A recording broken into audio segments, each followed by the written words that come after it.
Good morning, guys. Happy Tuesday. Today, my topic from Therapy Tuesday is on emotional clutter. And I would like for us to compare emotional clutter just exactly to a house filled with clutter. So just imagine a garage that is filled with toys from years ago and wooden tennis rackets and just a mess of people who are hoarding stuff. Just like the garage won't clean itself out, you have to go and clean it and declutter and throw some stuff out. Emotions work exactly the same way.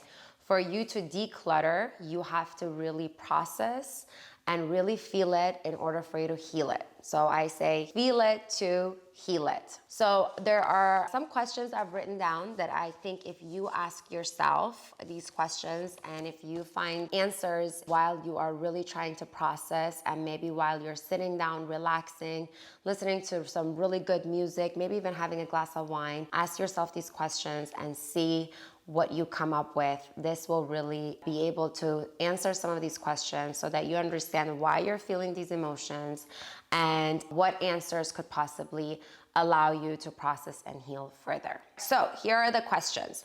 If you're angry, what injustices have you suffered? What has caused some anger for you? If you feel resentment towards a person, how were you taken advantage of? What did you get that you didn't deserve? How much of the sadness is yours? How much of this sadness belongs to someone else, like your parents? In regards to this particular question, it really is something very common. A lot of us experience this, is that for whatever reason, we carry a lot of resentment and hurt towards someone that has never really done something to us. And if we really sit with this, we will realize that this hurt and this resentment towards this person is because of somebody else's experience with this person. So let's say someone has hurt our parents in the past, and we have heard about this, and somehow we have gathered enough information to know everything, and we walk around with this hurt and resentment towards this person. Well, the reality is that we don't know the full picture. We don't really know what happened. We don't know what our parents said and did, and in return what this person did to them. This could be our parents' perception of the situation, and it could not be obviously exactly what happened or the logical situation that happened. So be really wary of what things you're carrying for yourself and what things you're carrying for other people without really having the full picture. Okay, going back to our questions now. What opportunities were missed? What relationships ended too early? Really taking note of these opportunities that you believe you missed and taking note of what relationships you believe ended too early will get you to understand more of a logical perspective of what happened by writing down the details and understanding which parts of these little details are causing you hurt and which part of these little details you are willing to let go of now that you don't need to carry around anymore. So it's almost like you're processing through answering these questions and you are letting go while you're answering. This next one is a really good question to ask yourself, and one that I think has helped me tremendously. Who has hurt you so badly that you think you have lost your ability to trust?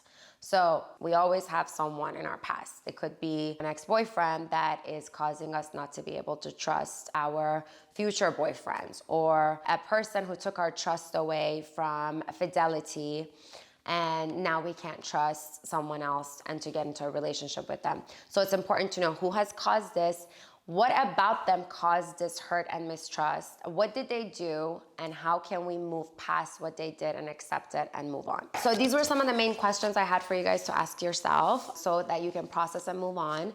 And again, just like I always say, for you to be able to process all these questions, I highly recommend if you can go to a therapist, that's the best option. If not, then journal or speak to a trusted friend, a trusted source, maybe a sister, a brother, family member. These people are always the best people to go to because they will not use your insecurities in the future, God forbid, against you. So make sure you go to someone trusted when you're sharing this really personal information. I hope this helped. I hope that you guys can all move on from any past resentments and hurts so that you can live a beautiful, open life filled with trust. Talk to you guys soon. See you next Tuesday.